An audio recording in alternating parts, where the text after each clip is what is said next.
civiltà dell'amore. Fratelli e sorelle, costruite senza stancarvi mai questa civiltà. Lavorate per questo, pregate per questo, soffrite per questo.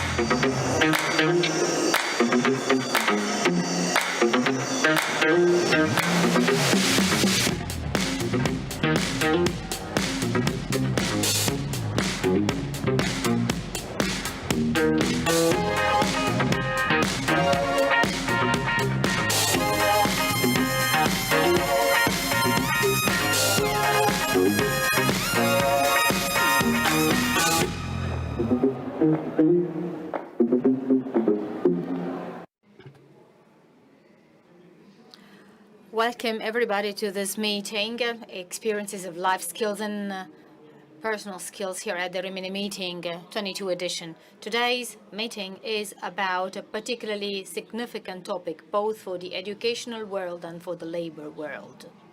Today, we're going to discuss the topic of life skills and character skills. The character skills are the skills that have to deal with the personality and the character of individuals. This topic has been debated for a number of years now among school people, teachers, headmasters, even parents, and experts in the field from a wide variety of disciplines, from economists, pedagogues, parents. So if we were to introduce what we're going to discuss today, we might say that the issue of the so-called non-cognitive life skills has become very important for three main reasons. First of all, there's an increasing role of these competencies in work and professional contexts that has become evident.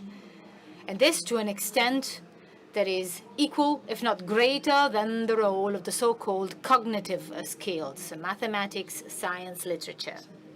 Knowing how to work in a team, so relating positively with others, being creative and proposing solutions, developing one's own critical thinking, have become essential elements for obtaining more satisfying jobs and for being able to realize one's personal and professional aspirations.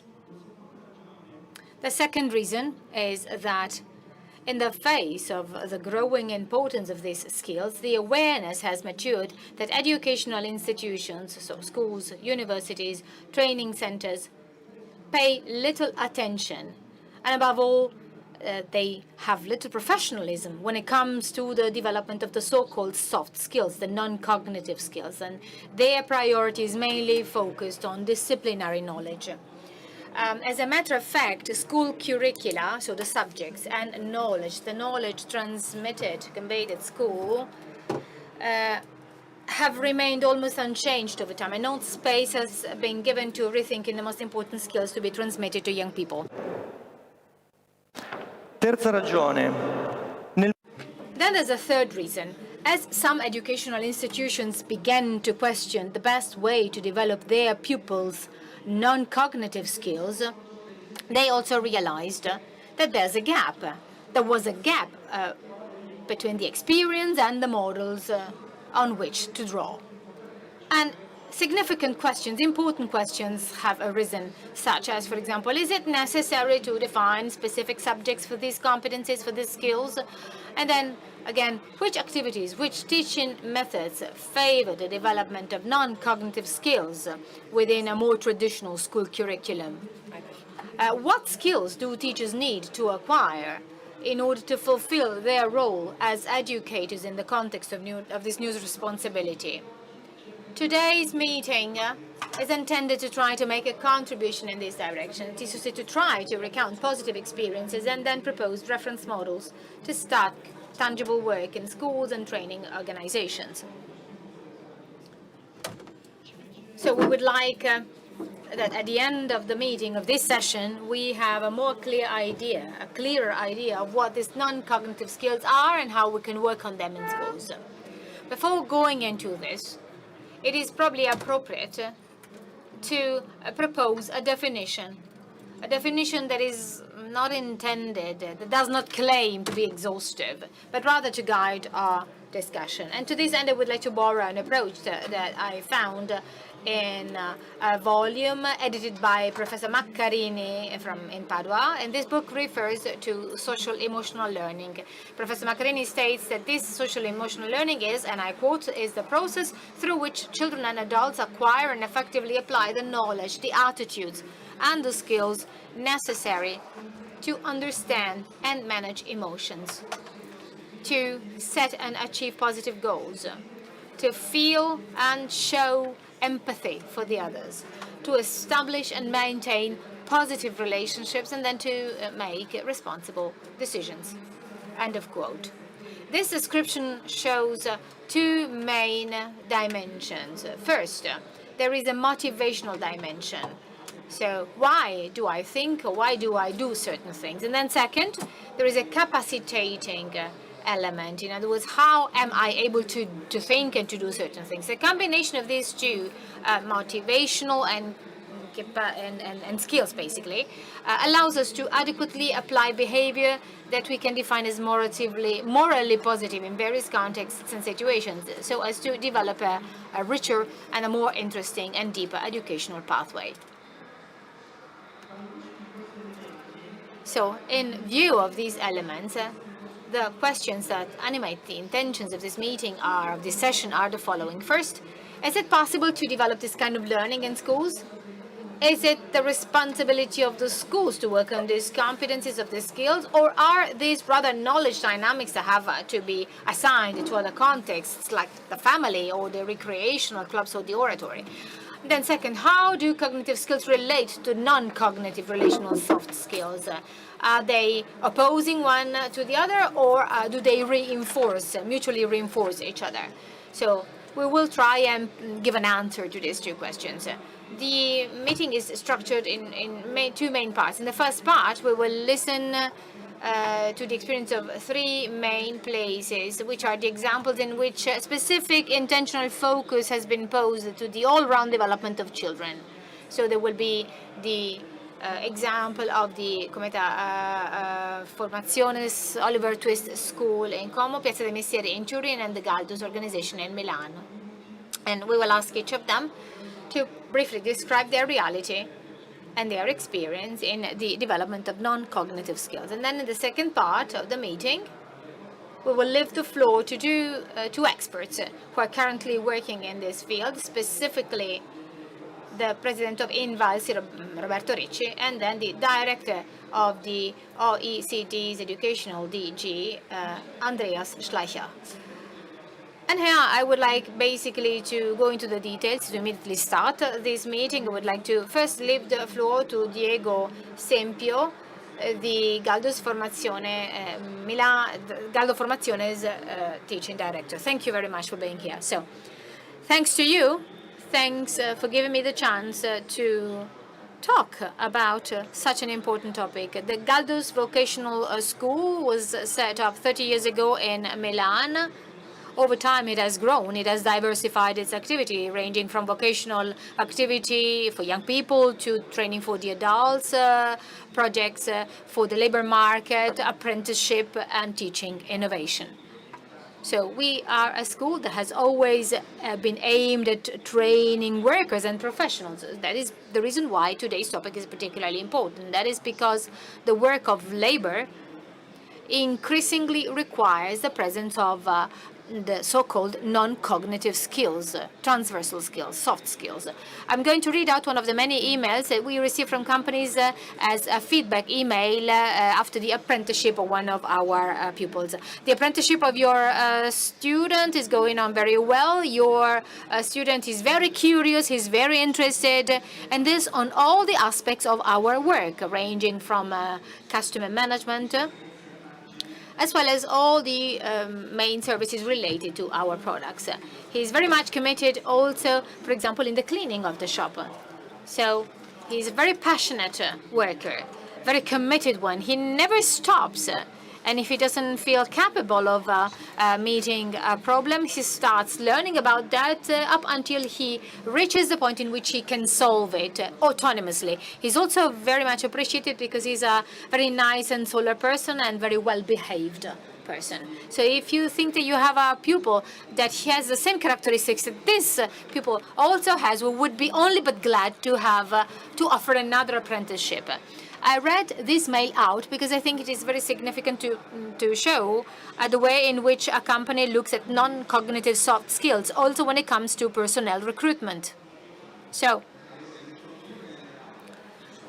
introducing soft skills in our classrooms, in my opinion, will help identify a common language between companies and the school sector. This is not to be taken for granted.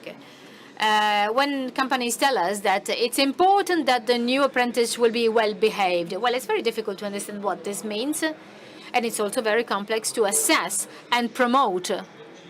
Allow me also to say that assessment in schools is always something that is considered to be negative, while, in my opinion, assessments should rather go to the concept of promotion. As a matter of fact, we have a range of grades from 4 to 10. I remember that in the past there were teachers who would grade 0 minus, which in my opinion does not go into the direction of promoting a student. So it's very difficult to understand how a well-behaved student is, and so this shows how difficult the assessment is.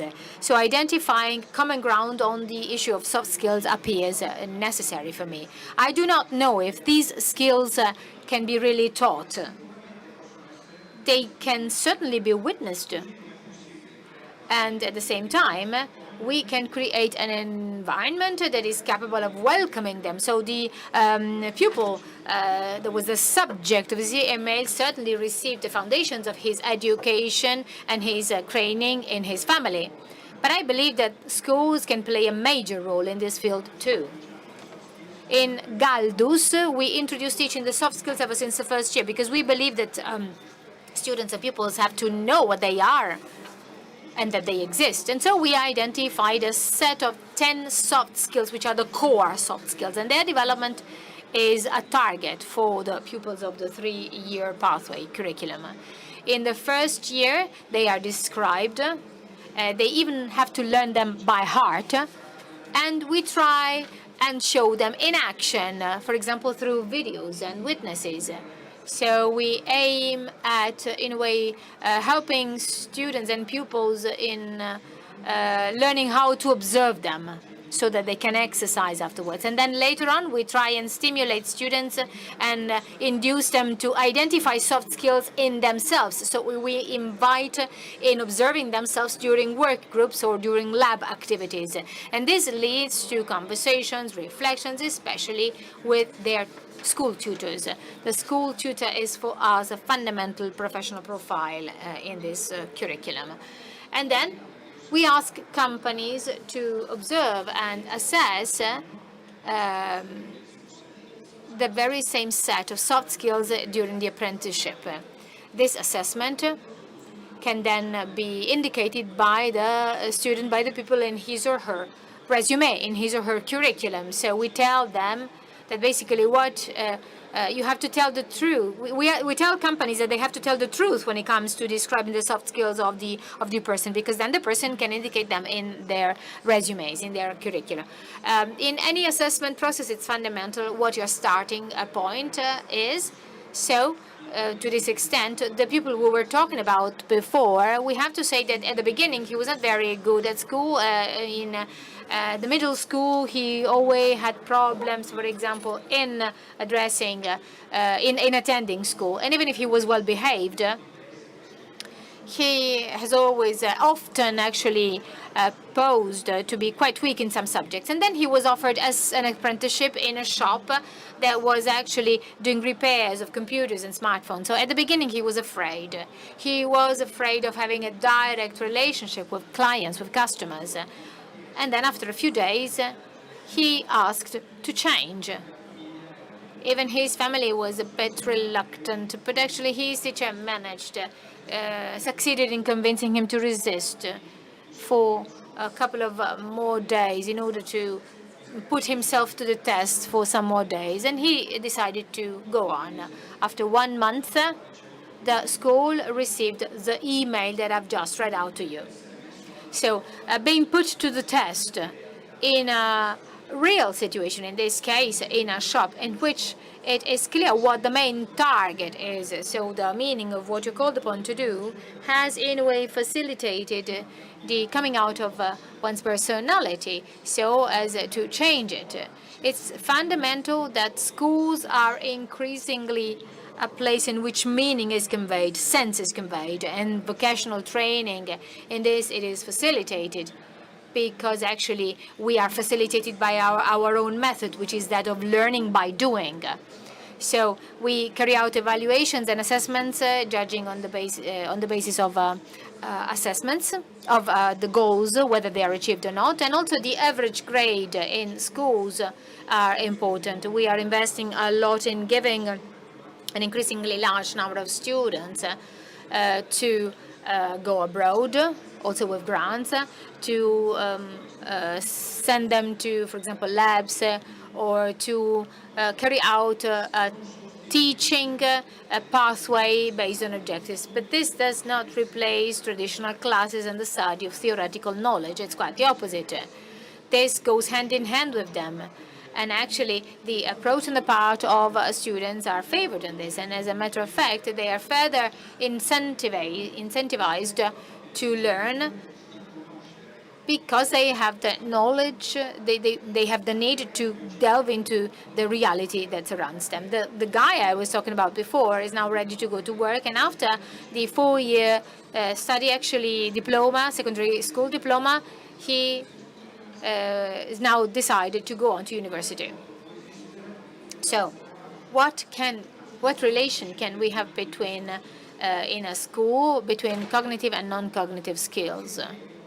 So here too we try and experiment, because we are certain of the fact that only if you have an integral and all-round education of the person, then can young people be given the tools to find their own place in the world.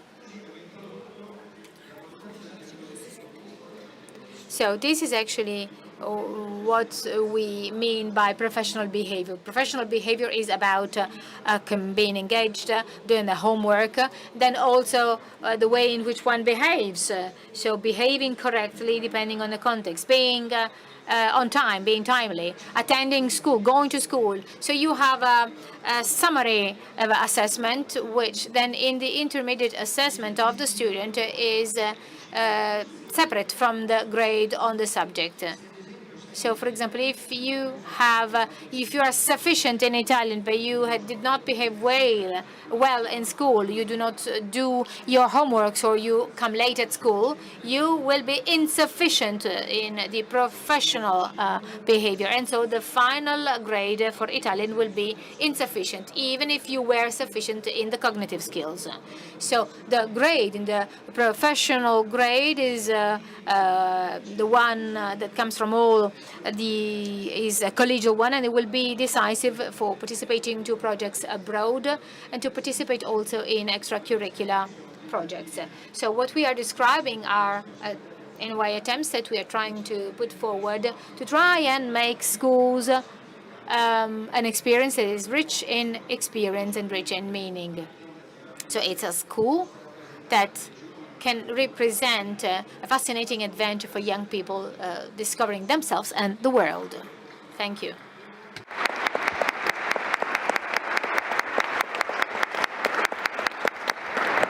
Grazie mille, Diego. Testimonianze come queste valgono più di 100. Thank you very much. Actually, what you've just witnessed really tells us something tangible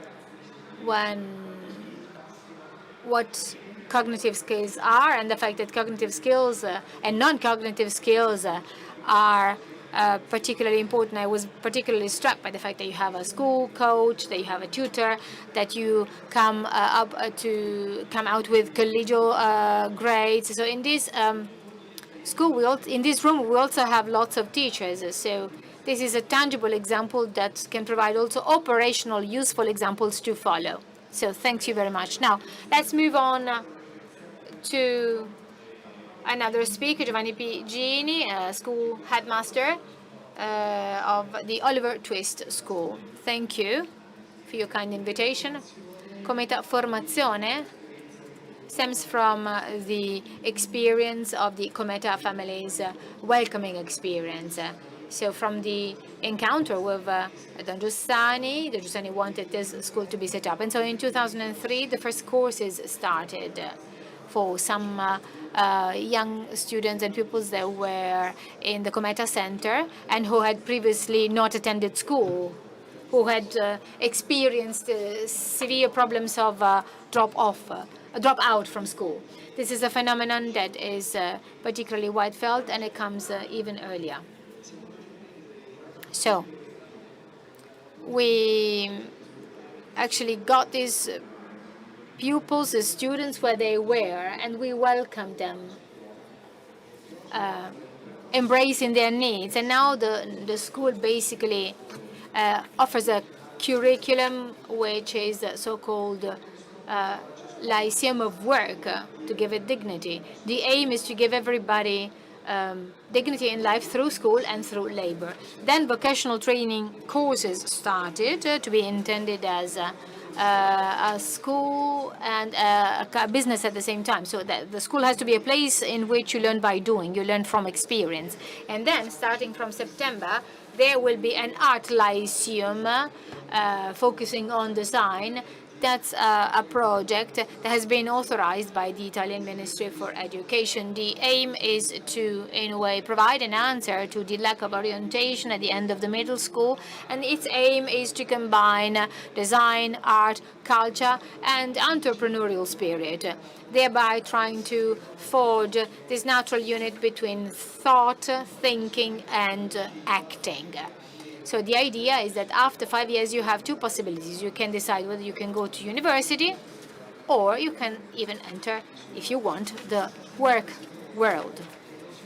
We've always realized that we cannot propose a school that focuses only on cognitive skills, on academic-oriented schools, but the school should actually focus on the all-around personal development in order to work on life and character skills. I'd like to give you some examples that we wanted to show to you in these courses. So critical thinking. Last year, we introduced the subject of philosophy in the school with the help of Professor Petrosino from the Cattolica University. And we had a course on the subject, on the difference between amazement and fascination. We wanted students, in a way, to focus on knowledge and at the same time to develop their hope for the future. We had the possibility of meeting Daniele Melcarelli, Gemma Calabresi, Nanna Suor Benedetta, Suora della Carità, Silvia Galbiati from Kazakhstan, and many others. And then professors were invited to propose a work with the students after any encounter, so that these contributions could become a real experience for the pupils. Then relationships and orientation. Ever since the beginning, we started with an educational tutoring program with trained personnel, so that students could be accompanied in their relationships with peers and in their relationships with the family as well as services for reorientation and orientation, so counseling and coaching at school, and then apprenticeships, and then of course coaching them into school. Then third, awareness. Many companies in the last 2 years have made themselves available to welcome students as apprentices, and also to organize intensive short courses in order to understand actually the professional profile required. And this actually induces students to learn more about themselves, and they can this way understand that there's always an element of creativity, and there is always identity in work. Then fourth, protagonism, creativity, and relationship with reality. Every year in any professional class, we entrust students to, in a way, carry out a job for a real customer. And this project represents a real challenge for both teachers and students. So students are called upon to, in a way, carry out observational works. They have to prepare a mood board and then a project, then a cost estimate, and they have to submit it to the customer. And then the customer assesses, evaluates, and then decides. And then after that, you deliver that to the client. This is a real, tangible project, but it attempts to, in a way, be cross-cutting among many subjects, because students are invited to understand the links between their world and reality. In other words, we work because we want to achieve a goal. Sometimes failures are made. Students have to take on their responsibilities. They sometimes see that their thought can be finalized, sometimes that it isn't. Many students of ours have been interviewed within the framework of a PhD project, and they've talked about creativity and the jobs, the tasks are entrusted with these words, and I quote, "I used to think that creativity was only a personal skill. When I drew, I did not use creativity, and then I thought that creativity actually is nourished by knowledge." I am very thankful for the tasks I'm called upon to make, because actually you have to give your best, because you're called upon to start from scratch. And so we learned how to delve into our own identity. These examples were very useful to understand that actually focusing on life and character skills has made the difference for students. So we understood, we were then amazed by the many different professional pathways of the students, doctors, some of them have become doctors, others have become carpenters or teachers. And then to scientifically monitor this work for over 5 years, we've been carrying out an ongoing analysis of their professional pathways through an evaluation based on the causal model of the social educational learning that has been developed with the Polytechnic University of Milan. But the big question is, what do we need? What do we as teachers and tutors need to implement all of this? I would answer this question by saying that we need to participate full-time in an educational community. We need a gradual work of art to change mentality. We need teamwork, and this requires time and sacrifices, as well as a community of passionate adults who put themselves at stake in constantly questioning their ideas. Teachers have been participating in their peers' classes for 6 years, and the more expert ones accompany and coach the younger ones. So internal mini seminars have been created, as well as an exchange program with schools in Italy and abroad that we are implementing, so that we can then increase comparisons with other similar teaching experiences. This PhD thesis I was talking about has indicated the following, and I quote, actually what works is that as a teacher you're constantly asked to question yourself. So there's a constant attempt to, in a way, steer the movement in the other. And this is something that is magnified in this environment, because the whole environment has opted for a specific approach. So we try to focus on attention to details and critical thinking. This is like an incubator, and this is thanks to the task that brings all the subjects together. So we bet on people, basically, be they adult or pupils. And in this case, the development of character skills takes place because we work together, and we try and, in a way, offer it in our everyday's proposal with using method. So everything is in a way, a provocation to the reason why you are doing that. And yourself is being questioned, your whole self, in order to make what you are doing a human. So by way of conclusion, we need one fundamental element, which is beauty. So every month we ask each class and its professors to take care of the common spaces in the school. So ranging from the pavement outside to the inside of the school, for example, everybody's engaged in cleaning, common cleaning activities. And this is an experience of actually what is what beauty and care is about. This has been termed tutto è per me, everything is for me. Giovanni used to say you have to be simple in building because the beauty of the mystery has to be shown. This is his task, the task he's given us. We have to leave space to that beauty, the beauty that has our heart can start. So maybe our heart is the life skill from which all the other life skills depend.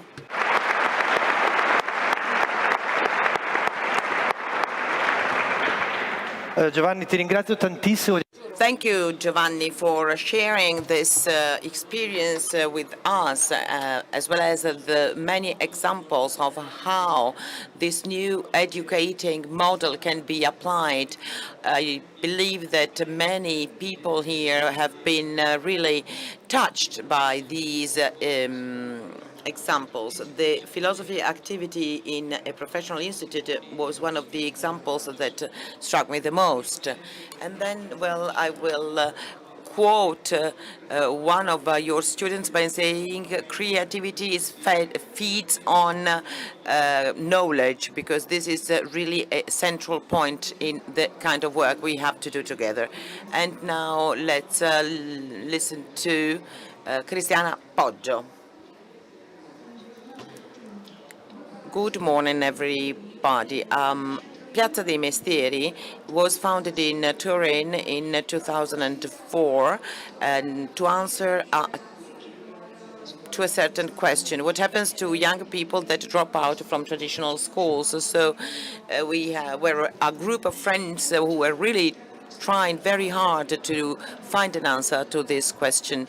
So we decided to take the work inside the schools. Our young people learn how to be waiters or hairdressers, but at the same time we opened up production activities within the school, because we thought that this mix could be really an extraordinary value, because reality teaches more. So to be able to participate in productive activities could be a way to make young people proud of what they're doing and involve them in acquiring more skills. In 2009, this model was adopted in Catania and last year in Milan.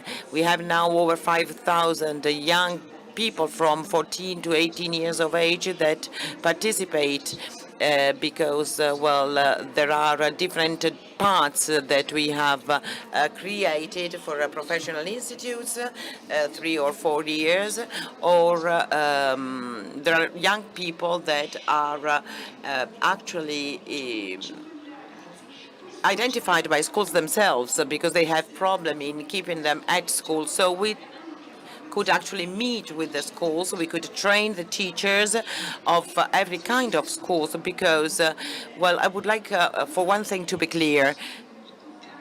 These character skills, I would say they are emotional and social skills. They are not something that is connected with the pupils in professional institutes. So, we started to work in 2018, 2019 to work on this topic, because enterprises would ask us, young people that had, team spirit, that could be trustworthy, that could be well-behaved. So that's where was our starting point. So that's what we asked ourselves. Can we really educate these young people when they are already 14? Well, I said yes, because as Pope Francis said, education is linked with hope, with an opportunity to help these young people to access a deeper experience. But then we started to work with some teachers. So this is the first characteristic that I would like to underline. So these character skills need to be looked at from a community, by a community, teaching and educating a community. it is not possible for an individual to do so. So in this case, this is particularly true because we started with a group of teachers and we tried to make different experiences. First of all, we realized that an educator looks at these character skills, but does that on his or her own. It's not something that is done within the school, and the point of view is not really the best one, so to say, because I think many of you know is you have the class council meeting when they talk about each single pupil. Some skills that are character skills and soft skills are part of the assessment of the pupil in a way, but the way the young people or the pupil are assessed is not that very clear, because we want to be fair, but what do we have to do? Do we have to assess them for their curricular merits or for their behavioral merits? So we did realize that these skills could be assessed in a way with a rank and a value. So this doesn't really define the nature of the pupils we assess. It is some kind of picture that I take at a certain moment in a more structured way. So it was interesting to look at these young people as a whole, because we started to watch and to find out new things, because we were watching together. Some things are more apparent to some colleagues, others to other colleagues. So this created some kind of cooperation. We started with one class, and then there is another aspect, that of graduality. You cannot impose an evaluation, an assessment, and the development. I won't say much about development because the experiences by Cometa already touched upon this. But we need to understand, whereas all these things we're doing are really useful, if they are in a way beneficial, and if they can make us lead a pupil to a better development. So the self-evaluation, self-assessment questionnaires are very common, and each pupil, each student fills them in on their own, but they do not work, because if I have someone in my family that always told me that, well, you're not intelligent, you are a fool, I'm convinced that I am a fool.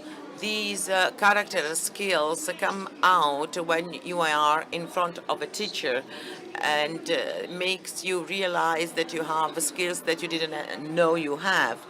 And this is particularly true in front of operational tasks. So I think it's interesting, and we did this with the schools we worked with over the years, that each school needs to define the character skills that wants to work with, because each school has its own identity, its own geographical location. So the skills that we ask for from first grader are different from those that we ask for from a fourth grader. So there is a lot of flexibility. And then there is a third challenge, and I'd like to try and answer to your question. We don't need to have different subjects, specific subjects on this. Character skills are not a curricular subject. We needed to look at a student as a whole, and if I have a student who's been tested in Italian, I used to be a teacher, so I know what I'm talking about, but I look at the student as a whole, at all his or her skills. And in vocational training, we are used to it because we know this concept, this idea of skills, technical and professional skills. But I also look at the characteristics, the personal characteristics of a certain student. So this is what we have to do. We have to discover our students. And we started to assess these skills. And while we were testing them in maths or Italian, or while the students were sitting in the cafeteria. At the beginning, we had some Excel sheets which were really too wide. Now we have three main skills, skills that we assess. Then just one last thing to conclude. This made our educational pact with the students stronger because students know that they are not being assessed only for what they can do or what they know, but for how they behave, how they what are their relationships with their friends and families. So Piazza dei Mestieri has taken back these skills. These skills are not just something fashionable at the moment. So we have a new educational task which is deeper, and well, we can look at our students as the mystery they are and help them bloom and find their place in the world.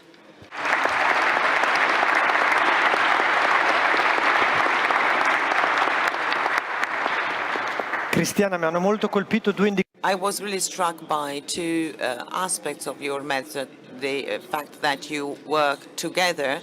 These skills are not the result of some kind of analysis by individuals, but it's the result of the work of all the teachers together. And then this idea of doing things gradually according to some kind of test and trial process.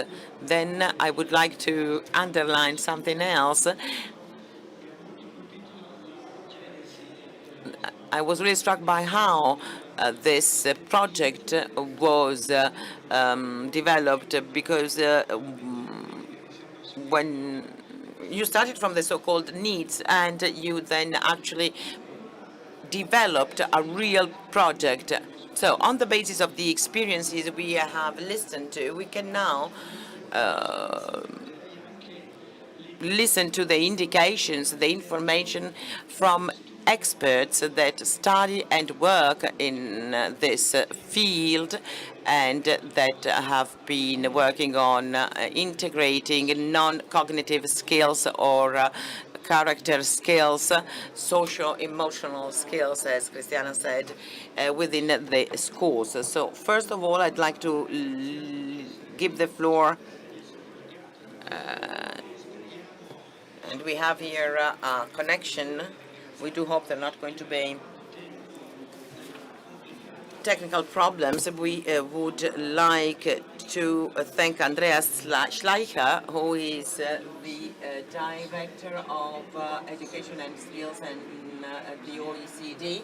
And the OECD has been really underlined the importance to take into account the skills, social and emotional skills, apart from academic skills. So Andreas has worked within the OECD on this very important topic. So please, Andreas, can you share with us your experience and what you've been doing over the years? And I would really like to thank you for finding the time to be with us today. You have the floor. Grazie, and thanks so much for inviting me. And it was really interesting to listen to the very concrete experiences of developing social emotional skills. I hope you can see my slides. At the OECD, we have also paid increasing attention to social emotional skills simply because we have seen that the kind of things that are easy to teach and test, the reproduction of subject matter content, is nowadays also easy to digitize, to automate. What makes us human is really how we complement the artificial intelligence we've created in our computers, and social emotional skills are really very central to this. We're also seeing a rise in technology-intensive tasks, and if you put the two things together, you can see really what the future of work is looking like. One thing that I think is important, we should not see social emotional skills and cognitive skills as opposing ends on a spectrum. As you can see on the slide here, the two are actually very closely correlated. If you look to an education system like Estonia, where students excel in academic knowledge, it's also an education systems where students excel in their growth mindset, which is an important aspect of social emotional skills. In contrast, you take a country like Indonesia, where students struggle academically, and also many of them believe that, intelligence is everything that determines my ability. So growth mindset is a good example of social emotional skills. That's actually one of the most powerful predictors of academic performance. We also saw that students with a growth mindset are more motivated to master difficult tasks. They have a greater sense of self-efficacy and less afraid of failure.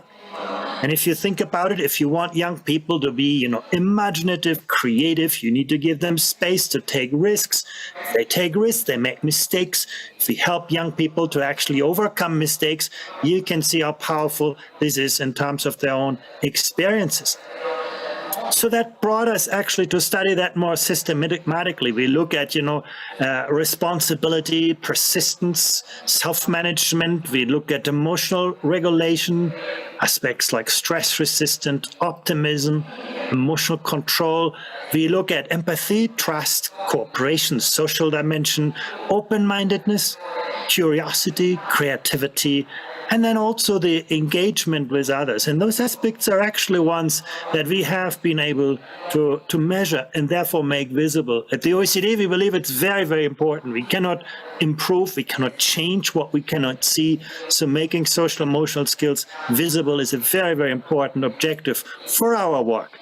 And I want to come back once more to the relationship between, social emotional skills and academic performance. Now, what you can see here, for example, is that students, who were more persistent, more curious, you can see they did better in the case of mathematics, when you can see students who were more persistent, more stress-resistant, more trustful, more curious. You can see also there how it has a positive impact on their performance in the arts. So once again, social emotional skills and academic skills are really two sides of the same coin. We need them both to be successful. We've also found that boys and girls have quite different strengths when it comes to social emotional skills. In terms of academic knowledge, boys and girls are now doing quite similarly. But when you look at the data here, you can see, for example, when it comes to achievement motivation and sense of responsibility, girls were doing better on our assessment, also with regards to empathy, cooperation, and tolerance. At the same time, you can see boys displayed greater stress resistance, more sense of optimism. They were better managing their emotions. They were more assertive, higher level of energy. And when we looked at that data among 10-year-olds and then later among 15-year-olds, the relationship became even stronger. If we are, aware of those kinds of gender differences, then we can address them in instructional design and pedagogy. I want to just show you one example that was very disturbing for us, and that's that in every jurisdiction for which we have data, we found that 15-year-olds were less creative than 10-year-olds, at least in their own reports. And that perspective from students was confirmed when we asked the parents and also when we asked the teachers. If I would tell you, 15-year-olds do worse in mathematics than 10-year-olds, you would tell me, well, there's something wrong going on in schooling. But in the field of creativity, that is what we see. Young people are born with a sense of creativity, with imagination, and when they come to school, we often make them compliant with established ways of thinking. We make them, reproduce the established wisdom of our times, not question it. That's something that should, help us to think about it. We also see that students who take part in art activities report higher levels of creativity and also higher level of curiosity. So there are certain school activities that are quite closely linked to the student's sense of creativity and curiosity. Now, when you look at this in terms of, success in life, on this chart, you can see here on the horizontal axis, how much money you earn in your job, and on the vertical axis, the access to education. You can see if you study engineering, manufacturing, and construction, you get a great salary. If you study arts, become an artist, you are economically maybe less successful. But that's still a 20th century way of thinking about it. If you think at this in the 21st century, actually, if you ask yourself, who today is in the most innovative jobs? Now, we looked at the 100 most innovative jobs, and you can say, well, the number one way to get there is engineering and computing. No question about it. Most of the innovation today is technological innovation. But the number two is about the arts. So what?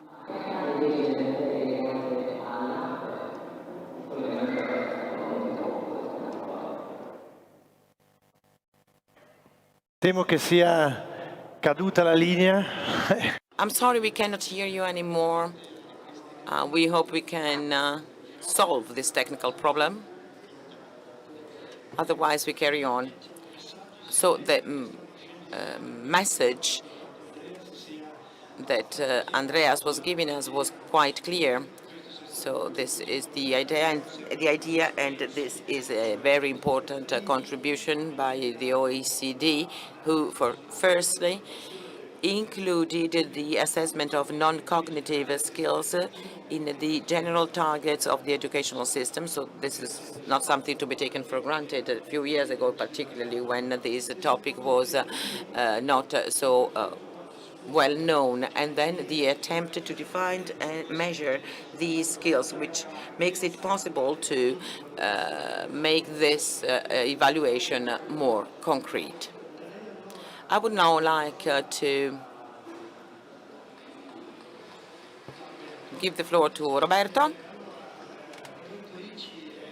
Ricci, president of Invalsi.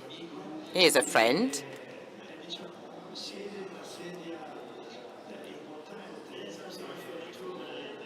Modo, I was almost finished, so. Pericolosa, perché si tratta è nella posizione in cui he is in a position where he can actually create a structure of all the reflections we talked about up to now. So there are two main questions I would like to ask you for your opinion.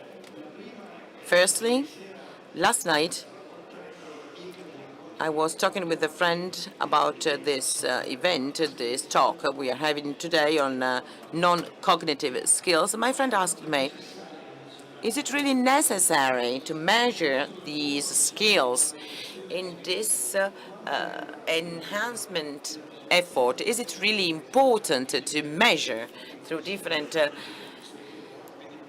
tools? Is it really important to measure all these skills?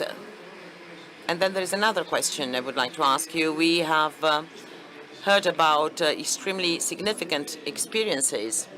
It would be nice to turn them into something that is a structure and is part of the educational system as a whole.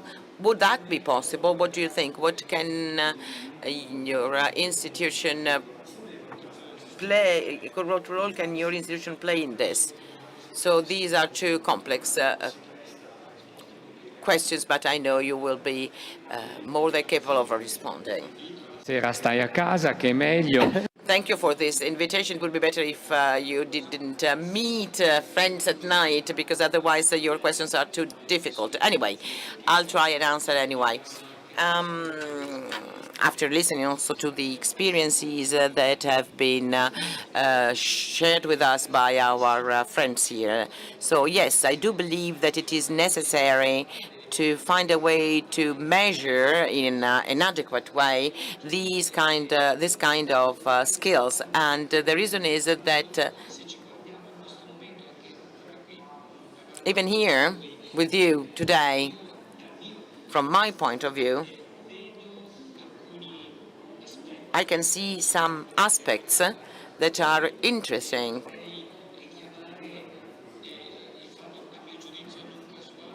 And there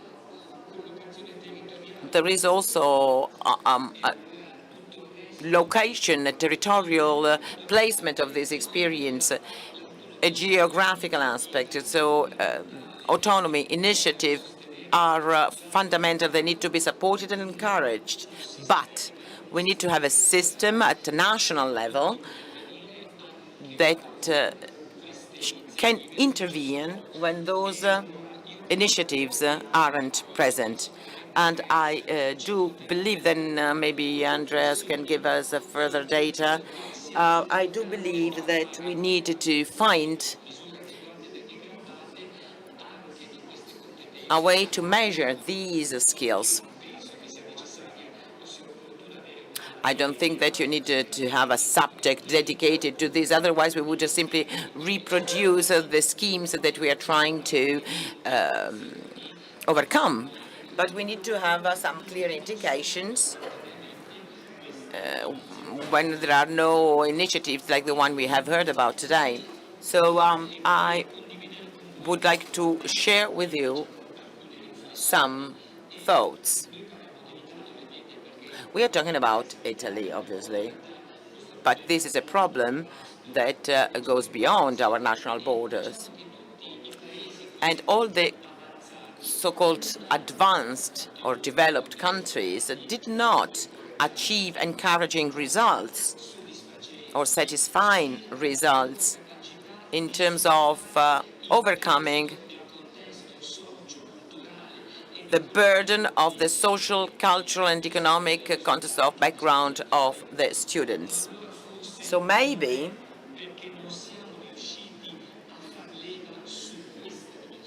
we did not give this dimension enough importance. These aspects of character skills, soft skills, well, maybe this is the real issue. We cannot intervene. We have not intervened on those aspects that are particularly difficult and tricky. So I believe this is a very important thought. But we need to be concrete at the same time, because this is a way to show respect towards school today. Otherwise, well, we are completely useless. It is necessary to, debate, but at the same time propose a vision for the school of the future. We need to have shared values, because if we actually focus so much on, so to speak, academic skills, it is in a way easier, because we can neglect fundamental themes that 6 months ago, and I'm talking about 6 months because today is the 23rd of August. So what has been happening over the last 6 months led us to ask ourselves what we should be doing. And here the OECD is helping us a lot. And I dare say we should not be afraid of all this, because when the OECD proposed to start and measure these skills, and well, our country in the end decided not to take part in this project because maybe we looked only at the negative aspects. We were not brave enough to look at the positive ones. So I believe that this is one of the challenges we have to face. And then there is another aspect I would like to underline.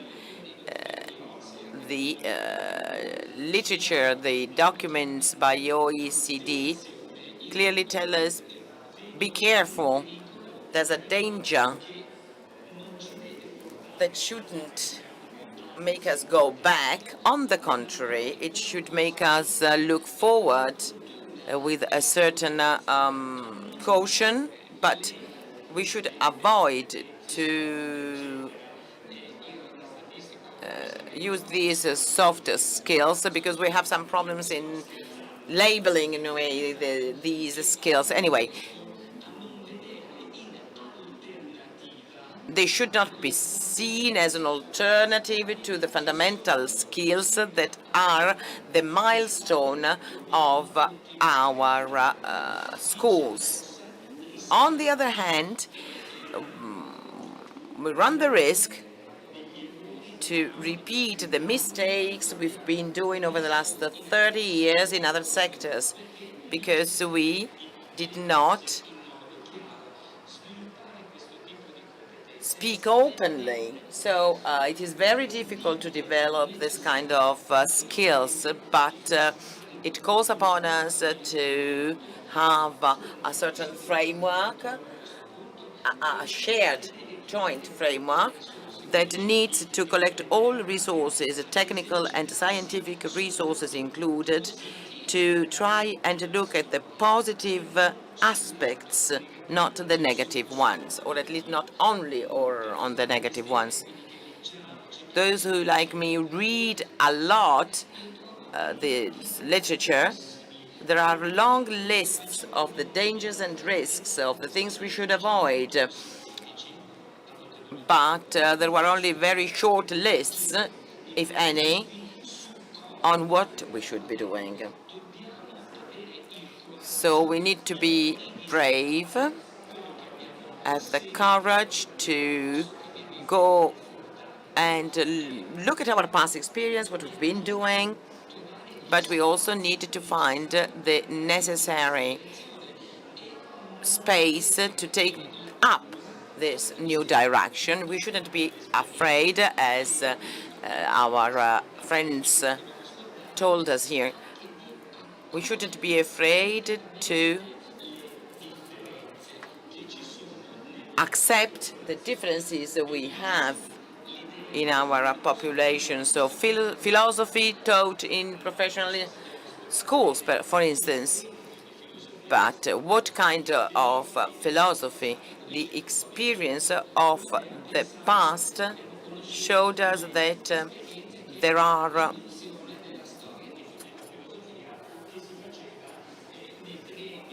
cases in which the history of philosophy that is normally taught in humanistic schools can be in part taught in professional schools. So I do believe that this is actually what we should be doing. Look at the enormous opportunities we have that can make us actually optimize what we have learned. We shouldn't be afraid to use the right categories to identify the different aspects of the school system, taking into account these new frontiers, so to speak, that finally are being taken into account, and they are the element that made the difference. what we did in the past was to expel from the whole system those who could not be involved. Today, we're not doing this anymore. We cannot afford doing this anymore. Otherwise, our society will collapse. So we need to develop these skills, and we need to assess them.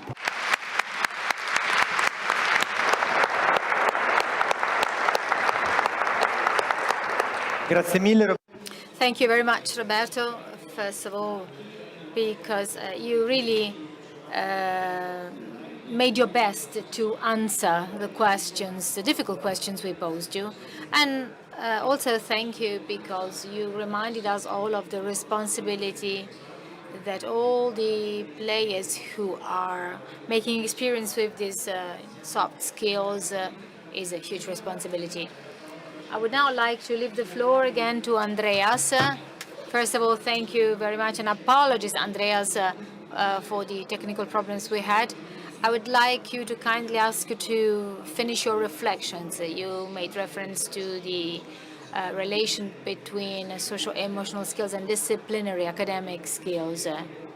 And maybe if you can also pay attention to what Roberto has said. Maybe this can help you also to provide us with a more deeper insight to finish your reflections. Thank you. Yes, thank you so much. And actually, I had already talked about the relationship between academic skills and social emotional skills, that it is so important to see them as interconnected. And the same holds when we actually look at student well-being. When we look at the psychological well-being of 10-year-olds, we can see it's generally very strong. 10-year-olds are generally, feeling well with themselves. But when we look at the same data for 15-year-olds, you can see the bars get shorter. Students continue to learn in school, but the school often is not a place that makes them feel confident, that makes them, feel fresh and active and vigorous. And that's something, again, we should be aware of. And so we ask ourselves, what are the drivers of students' psychological well-being? And what we found in our data is that it had a lot to do with social emotional skills. The most important predictors of student well-being were stress resistance, optimism, energy. You have seen Roberto talking about the relationship between, those social emotional skills and the academic side of skills. And here you can see actually aspects like stress resistance, optimism, energy are also very important, dimensions of student well-being. And now, of course, the question is, how do we develop social emotional skills? And we've studied that a lot, and what we found actually is that the most important predictor for student well-being or for stress resistance, optimism, and emotional control was actually the quality of the student-teacher relationships. Students who see their teachers as, understanding who they are and who they want to become and who accompany them on that journey really have students that are more stress resistant, more optimistic, more emotional control. We do not know to what extent that is a causal relationship, but it really highlights that social emotional skills are not just about what we teach, but also very much about how students connect with the teachers. And actually, that's true for a whole range of variables here. You can see the quality of student-teacher relationships was also a very important predictor for students' sense of responsibility, their persistence, their self-management, their empathy, their trust, their cooperation, their curiosity, their creativity, their sociability, their energy, achievement motivation, and many aspects more. So again, I think that's a really important facet that we should keep in mind, that actually social emotional skills and academic skills are not opposing ends on a spectrum. They're ones that we can develop jointly in the instructional settings, and that we should pay equal attention to. That's also why I do not like the word soft skills. Soft skills somehow suggest that they are sort of something that is weak, that is not tangible, that is not measurable. No, actually, many of the hard skills of the 20th century, the accumulation of subject matter knowledge, have become soft skills in the 21st century. They're evaporating because technology, artificial intelligence is taking them over. Whereas many of what we consider to be soft skills are really becoming the hard skills in the 21st century.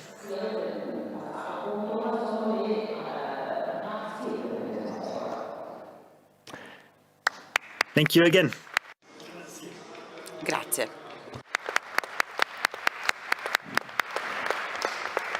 Grazie mille Andreas, non solo per quest'ultima suggestione. Thank you, Andreas, for this suggestion. So the soft skills of the past are the new hard skills. And also the fact that you said that there is this aspect of the relationship between teachers and students in developing this kind of skills. And this actually brings back the great theme of helping teachers in developing their own skills to then make them capable of helping the students. So it is very difficult for me to conclude this meeting, and I'll try to do it in a very brief way.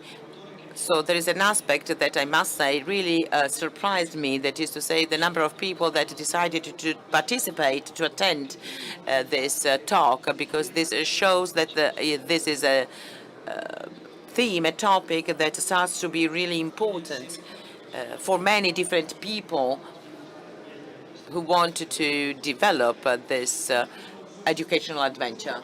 So I will just share with you a couple of thoughts. This development of social-emotional skills is based on reflections and thoughts, but also on experiences. So it would be really important to be able to meet again next year with much more experiences that we could share.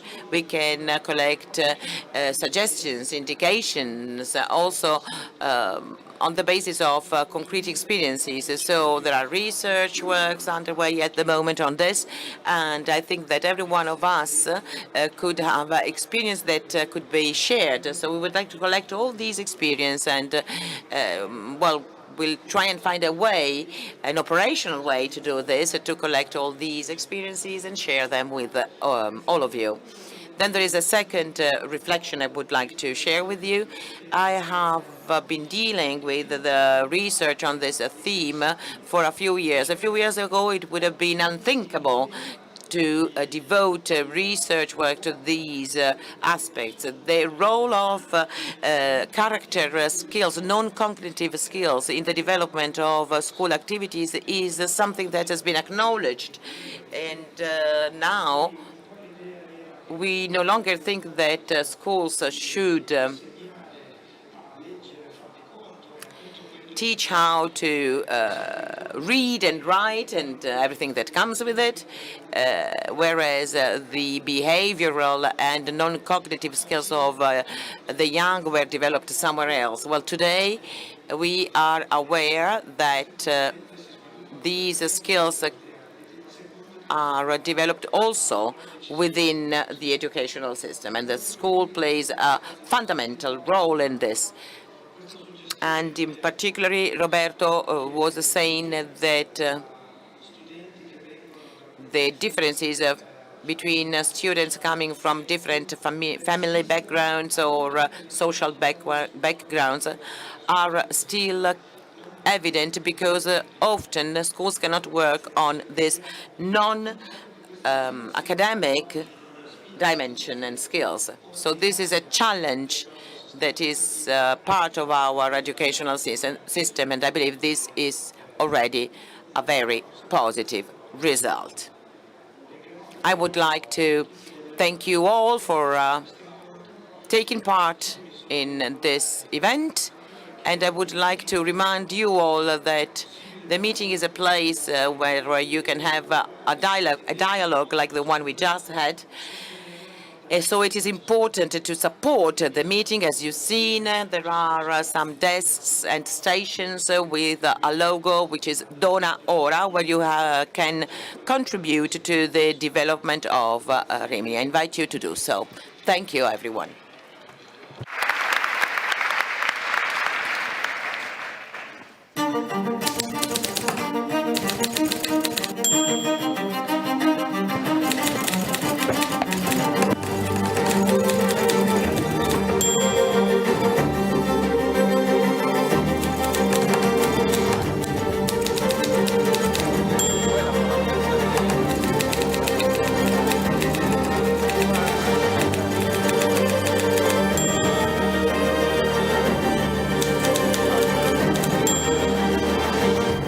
civiltà dell'amore.